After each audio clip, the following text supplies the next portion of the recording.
Este mensaje es para ustedes. Desde aquí, desde Medellín, gonorreas. Si quieren ver este piro vivo, gonorrea. Aquí está gonorrea. Me intentó asesinar. Por eso, que no supo con quién se metió este perro.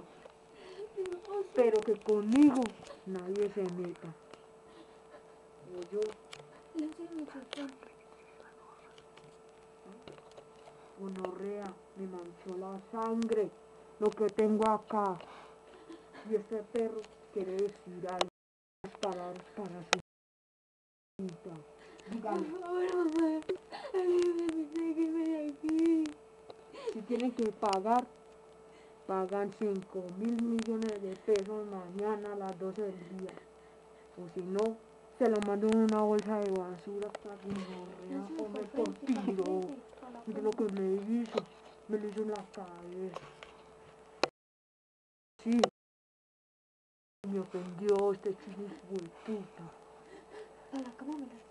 No, conmigo nadie se mete.